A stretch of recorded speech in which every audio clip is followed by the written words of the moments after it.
ఉపయోగించుకొని వాడు అంత దుర్మార్గుడైనప్పటికీ కూడా ఏ విధంగా అయితే వైకుంఠం చేరాడో విన్న వాళ్ళందరూ గోకర్ణుని అడిగారట, అయ్యా దుర్గారు ఎంత దుర్మార్గులం మేమైతే కాదు, మరి మేము కూడా ఈ భాగవతాన్ని విన్నాం కదా, మా కోసం ఎందుకు విష్ణు విమానములు రాలేదు అని అందరూ ప్రశ్నించారు.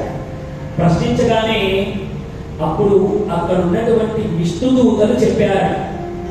విమానం వెళుతూ ఉంటే వాళ్ళు అడిగారు ప్రశ్న. విష్ణుదూతలు అన్నారట, వినడంలోనే తేడా ఉన్నది.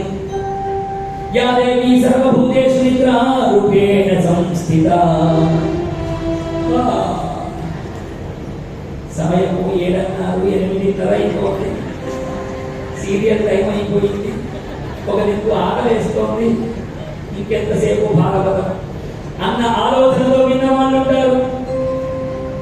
భాగవత పురాణాన్ని శ్రద్ధతో విన్న వాళ్ళు ఉంటారు. ఆకలేసి చిత్తము ఆకలి మీద ఉండే వాళ్ళు ఉంటారు. కాబట్టి వినడంలోనే తేడా ఉన్నదయ్యా.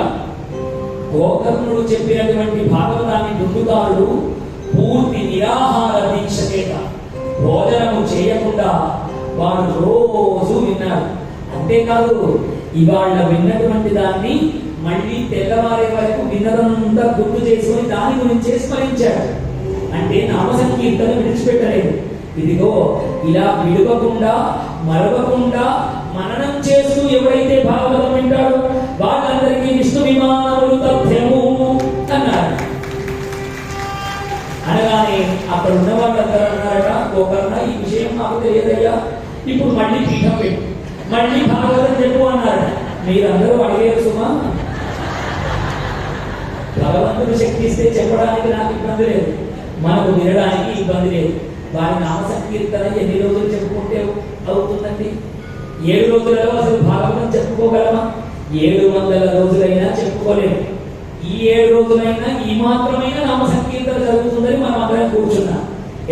ఎందుకోసము అంటే మనం బ్రతికేది ఈ 7 రోజులు కాబట్టి, ఈ 7 రోజులలోనే మనం ముక్తిని పొందడానికి అవకాశం ఉంది కాబట్టి.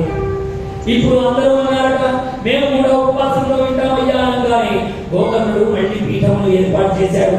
వ్యాసపీఠం మీద కూర్చొని భాగవత మహాపురాణాన్ని కీర్తన రూపంలో వినిపిస్తూ ఉన్నారు. ఇప్పుడు మనమందరం రెండవసారి భాగవతం విన్న పుణ్యం రావాలి అంటే హరినామ సంకీర్తన వినాలి. కాబట్టి ఒక్కసారి ఆ హరినామ సంకీర్తన విందాం. రెండవసారి కూడా భాగవతం విన్నటువంటి అద్భుతమైన అనుభూతిని మనం అందరం పొందుదాం. జయ గోపాల్.